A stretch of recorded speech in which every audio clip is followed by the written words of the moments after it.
Hello my dear friends, today we will discussing about the topic BRICS. BRICS എന്ന് പറയുന്ന ടോപ്പിക്കിനെ കുറിച്ചാണ് നമ്മൾ discuss ചെയ്യാൻ പോകുന്നത്. അപ്പോൾ ബ്രിക്സ് ഇപ്പോൾ വളരെ ഇമ്പോർട്ടൻ്റ് ആയിട്ടുള്ള ഒരു ടോപ്പിക്കാണ്. കാരണം സെപ്റ്റംബർ 9 ബ്രിക്സിൻ്റെ 13ാമത്തെ സബ്മിറ്റ് നടക്കാൻ പോകുന്നത്. അപ്പോൾ ഈ ബ്രിക്സിൻ്റെ ഓരോ സബ്മിറ്റിൽ നടക്കുന്ന കാര്യങ്ങളൊക്കെ നമ്മുടെ ഇന്ത്യയുമായിട്ടുള്ള ഇൻ്റർനാഷണൽ റിലേഷനിൽ വളരെ ഇമ്പോർട്ടൻ്റ് ആണ്. മാത്രമല്ല ഈ 13ാമത് സബ്മിറ്റ് ഇന്ത്യയെ സംബന്ധിച്ചിടത്തോളം വെരി ഇമ്പോർട്ടൻ്റ് ആണ്. കാരണം ഈ ബ്രിക്സിൻ്റെ ഈ സബ്മിറ്റിൻ്റെ ലീഡർഷിപ്പ് വഹിക്കുന്നത് അവർ പ്രൈം മിനിസ്റ്ററാണ്. അതുകൊണ്ട് തന്നെ നമ്മൾ ബ്രിക്സിനെ കുറിച്ചുള്ള ഓവറോൾ ഇൻഫർമേഷൻ അറിഞ്ഞിരിക്കണം. എന്നാണ് ബ്രിക്സ് ഉണ്ടായത്, അതിൻ്റെ എവല്യൂഷൻ എന്താണ്, ഈ നമ്മൾ ബ്രിക്സിൽ ഇപ്പോൾ സ്വീകരിക്കാൻ പോകുന്ന നയങ്ങൾ എന്തൊക്കെയാണ് നമ്മുടെ ചാലഞ്ചസ് ഉള്ളത്, അതൊക്കെ നമ്മൾ അറിഞ്ഞിരിക്കേണ്ടതായിട്ടുള്ള നമ്മൾ ഇൻ്റർനാഷണൽ റിലേഷൻ സംബന്ധിച്ചിടത്തോളം അതൊക്കെ അറിഞ്ഞിരിക്കണം. അപ്പോൾ നമ്മൾ ഫസ്റ്റ് ഇപ്പോൾ ഡിസ്കസ് ചെയ്യുന്നത് ഈ എവല്യൂഷൻ ഓഫ് ദ ബ്രിക്സ് ആണ്. ബ്രിക്സ് എങ്ങനെയാണ് ഉണ്ടായത് എന്നുള്ളതാണ്. 2006 G8 ഉച്ചകോടിൻ്റെ ഇടയിലാണ് ഈ ഒരു ആശയം വന്നത്. അപ്പോൾ അന്ന് ബ്രിക്ക് മാത്രമാണ് ഉണ്ടായിരുന്നത്. ബ്രസീലും റഷ്യയും ഇന്ത്യയും ചൈനയും കൺട്രീസിലെ എല്ലാ ലീഡേഴ്സും ചേർന്നിട്ട് ഒരു ഫസ്റ്റ് ടൈം ഒരു മീറ്റിംഗ് നടക്കുകയുണ്ടായത്. അത് റഷ്യയിലെ സെൻറ്റ് പീറ്റേഴ്സ്ബർഗിൽ വെച്ചിട്ടാണ് അത് നടന്നിട്ടുണ്ടായിരുന്നത്. G8 ഉച്ചകോടിൻ്റെ ഇടയിലാണ് ആ ഒരു സ്റ്റോക്ക് ഉണ്ടായത്. പിന്നെ അതിനുശേഷം 2006 തന്നെ സെപ്റ്റംബർ മാസം ശേഷം ഒരു ന്യൂയോർക്കിലെ UN അസംബ്ലി ജനറൽ ഡിബേറ്റ് നടന്നിട്ടുണ്ടായിരുന്നു. ആ മീറ്റിങ്ങിൻ്റെ ഇടയിലാണ് ഒരു ഫോറിൻ മിനിസ്റ്റേഴ്സിൻ്റെ ഒരു മീറ്റിംഗ് നടന്നത്.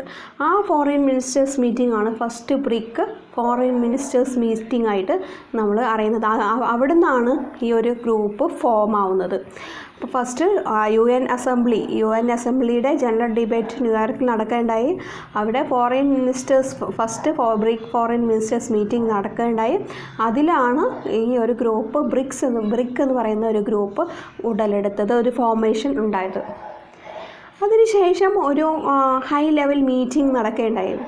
ആ മീറ്റിംഗ് ആണ് ഫസ്റ്റ് ബ്രിക് സമ്മിറ്റായിട്ട് നമ്മൾ അറിയപ്പെടുന്നത്. അത് യെക്കാറ്ററിൻബർഗ്, റഷ്യയിലെ യെക്കാറ്ററിൻബർഗിലാണ് അത് നടന്നത്. ജൂൺ 16, 2009 ഫസ്റ്റ് ബ്രിക് സമ്മിറ്റ് നടന്നിട്ടുണ്ടായിരുന്നത്. ഫസ്റ്റ് ബ്രിക് സമ്മിറ്റ് എന്നാണ് നടന്നിട്ടുണ്ടായിരുന്നത്? 2009 റഷ്യയിൽ വെച്ചിട്ട് യെക്കാറ്ററിൻബർഗിൽ വെച്ചിട്ടായിരുന്നു നടന്നിട്ടുണ്ടായിരുന്നത്. ഒരു ഹൈ ലെവൽ മീറ്റിംഗ് ആയിരുന്നു അത്. അപ്പോൾ ആ എല്ലാ ലീഡേഴ്സും അതിൽ പങ്കെടുത്തിട്ടുണ്ടായിരുന്നു.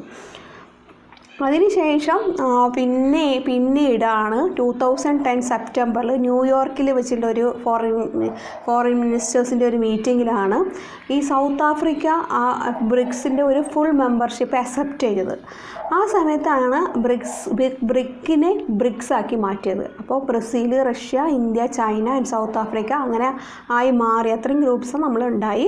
അങ്ങനെയാണ് ബ്രിക്സ് ആയിട്ട് മാറിയത്. അതിനുശേഷം മൂന്നാമത്തെ ബ്രിക്സിൻ്റെ സബ്മിറ്റിലാണ് ഫുൾ ടൈം മെമ്പറായിട്ട് സൗത്ത് ആഫ്രിക്ക അറ്റൻഡ് ചെയ്തത്. അത് നടന്നത് 2011 ചൈനയിലെ സാന്യാൽ വെച്ചിട്ടാണ് അത് നടന്നിട്ടുണ്ടായിരുന്നത്. അപ്പോൾ തേർഡ് ബ്രിക്സ് സബ്മിറ്റിലാണ് സൗത്ത് ആഫ്രിക്ക പങ്കെടുത്തത്. അത് 2011 ചൈനയിൽ വെച്ചിട്ടാണ് നടന്നിട്ടുണ്ടായിരുന്നത്. ഇനി അടുത്തത് ബ്രിക്സിനെ കുറിച്ച് പറയുമ്പോൾ വളരെ ഇമ്പോർട്ടൻ്റ് ആയ ഫാക്ടേഴ്സ് എന്തെന്ന് വെച്ചാൽ വേൾഡിൻ്റെ 41% പോപ്പുലേഷൻ ഈ ബ്രിക്സിൽ അടങ്ങിയിട്ടുള്ളത്. അപ്പം ഇത് മാത്രമല്ല മേജർ എമർജിങ് എക്കോണമീസാണ് ഇതിൽ ഫുള്ളുള്ളത്. ബ്രിക്സ് എന്ന് പറയുന്നത് ഒരു മേജർ എമർജിങ് എക്കോണമീസാണ്. മാത്രമല്ല GDPയുടെ 24% ഈ ബ്രിക്സിൽ നിന്നാണ് വരുന്നത്. പിന്നെ വേൾഡ് ട്രേഡിൻ്റെ തന്നെ 16% ഷെയർ ബ്രിക്സിൽ നിന്നാണ്.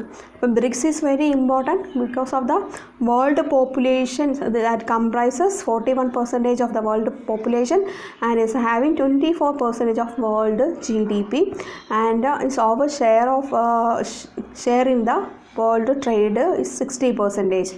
Over 60% share in the world trade is BRICS ആണ്. അപ്പോൾ ഇറ്റ്സ് വെരി ഇമ്പോർട്ടൻ്റ് ആണ്. ഇനി ബ്രിക്സിനെ സംബന്ധിച്ചിടത്തോളം നോക്കിക്കഴിഞ്ഞാൽ നമ്മളെ ഗ്ലോബൽ എക്കോണമിക് ഗ്രോത്തിൻ്റെ ഓരോ വർഷവും നമ്മുടെ ഗ്ലോബൽ എക്കോണമിക് ഗ്രോത്തിൻ്റെ ഒരു മെയിൻ എഞ്ചിനായിട്ട് ഈ ബ്രിക്സ് കൺട്രീസ് പ്രവർത്തിക്കുന്നുണ്ട്. പിന്നെ BRICS countries have come together to deliberate and important issues under the 3 pillars of political and security and economic and financial and cultural and people to people exchange.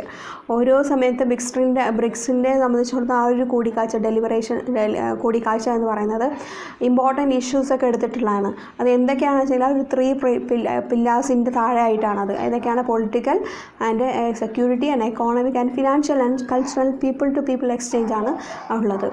അപ്പം BRICS എന്ന് പറയുന്നത് Brazil, Russia, South Africa, India, China. ഇനി നമ്മൾ discuss ചെയ്തത് ഇപ്പോൾ റീസെൻ്റായിട്ട് നടക്കാൻ പോകുന്ന September 9 നടക്കാൻ പോകുന്ന 13th ബ്രിക്സ് സമ്മിറ്റിനെ കുറിച്ചിട്ടാണ്. നമ്മൾ ഇന്ത്യയുടെ ചെയർഷിപ്പിലാണ് 2021 ബ്രിക്സ് സമ്മിറ്റ് നടക്കുന്നത്. അപ്പോൾ ഓൾറെഡി നമ്മൾ 2 ടൈം, ഇത് മൂന്നാമത്തെ ടൈമാണ് നമ്മൾ ലീഡർഷിപ്പ് വഹിക്കുന്നത്, ഹോസ്റ്റിംഗ് ചെയ്യുന്നത്. 2012 2016 നമ്മളായിരുന്നു ഹോസ്റ്റിങ്ങിലുണ്ടായിരുന്നത്. ഇപ്രാവശ്യത്തെ ഇന്ത്യൻ ചെയർമാൻഷിപ്പിൽ ഇപ്രാവശ്യത്തെ നമ്മുടെ ഈ ഒരു തീം എന്ന് പറയുന്നത് BRICS at 15 intra BRICS cooperation for continuity. ബ്രിക്സിൻ്റെ 15ാമത്തെ ആനിവേഴ്സറിയാണത്. അതുകൊണ്ട് തന്നെ ബ്രിക്സ് അറ്റ് 15 എന്നാണ് നമ്മളുടെ ഒരു തീം എന്ന് പറയുന്നത്. Intra BRICS cooperation for continuity, consolidation and consensus ആണ് ബ്രിക്സിൻ്റെ ഇപ്പോഴത്തെ തീം, ഇപ്പോൾ വരാൻ പോകുന്ന സമ്മിറ്റിൻ്റെ theme. As a BRICS celebrates its 50th anniversary of this year, we look back to the journey of traversed with us as foreign since first meeting of BRICS foreign ministers on the margin of UN General Assembly in New York in 2006 to review the achievement and contribution of BRICS to the global agenda and also to our national growth stories. അപ്പോൾ നമുക്കറിയാം 15th ആനിവേഴ്സറിയാണ് ഇപ്പോൾ ഈ വർഷം നടക്കാൻ പോകുന്നത്. അതിൻ്റെ അനുബന്ധിച്ചാണ് ഇത്തരത്തിലുള്ള ഇന്ത്യയുടെ ചെയർമാൻഷിപ്പിൽ ഒരു സമ്മിറ്റ് നടക്കുന്നത്.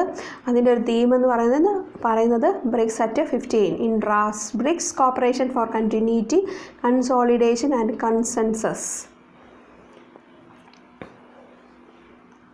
ഒരു മൾട്ടിലാറ്ററൽസ് ആണ് നമ്മളെ ബ്രിക്സിൽ ഏറ്റവും കൂടുതൽ ഇതിൻ്റെ ബെക്കോൺ എന്ന് പറയുന്നത്.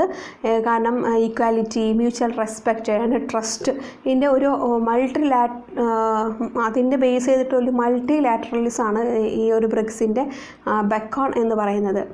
ഈ ഒരു തീമിൽ the theme reflect our approach to strengthen our founding principle of BRICS cooperation and based on the continuity, consolidation and consensus. അപ്പോൾ നമ്മൾ ഈ തീം റിഫ്ലക്റ്റ് ചെയ്യുന്നത് നമ്മളുടെ ഇന്ത്യയുടെ approach to the strengthen on founding principle of BRICS cooperation based on the continuity, consolidation and consensus.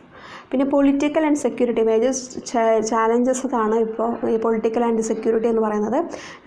അപ്പോൾ അതിന് നമ്മളെ corporation enhance ചെയ്യുക, പിന്നെ global and regional security issues ചർച്ച ചെയ്യുക, പിന്നെ global political space for peace, security and prosperity. ഈ prosperity and security and പീസിന് വേണ്ടിയിട്ടുള്ള ഒരു ഗ്ലോബൽ പൊളിറ്റിക്കൽ ഡെവലപ്മെൻറ്റ് കൊണ്ടുവരിക. പിന്നെ ഇതാണ് നമ്മുടെ പൊളിറ്റിക്കൽ ആൻഡ് സെക്യൂരിറ്റിയിലെ ഒരു പ്രയോറിറ്റീസ് നൽകുന്നത്. ഒരു മൾട്ടിലാറ്ററൽ സിസ്റ്റം റീഫോംസ് അതിന് വേണ്ടിയിട്ട് കൊണ്ടുവരിക, പിന്നെ ഒരു കൗണ്ടർ ടെററിസം കോപ്പറേഷൻ കൊണ്ടുവരിക. ഇതൊക്കെയാണ് പ്രധാനമായിട്ട് ഇന്ത്യ ഈ ഒരു സബ്മിറ്റിൽ എൻഹാൻസ് ചെയ്യാൻ പോകുന്നത്. പിന്നെ എക്കോണമിക് ആൻഡ് ഫിനാൻഷ്യൽ എന്ന് പറയുമ്പോൾ to promote economic growth and development of future prosperity through the expansion of intra BRICS cooperation in sectors such as trade, agriculture, infrastructure, small medium enterprises, energy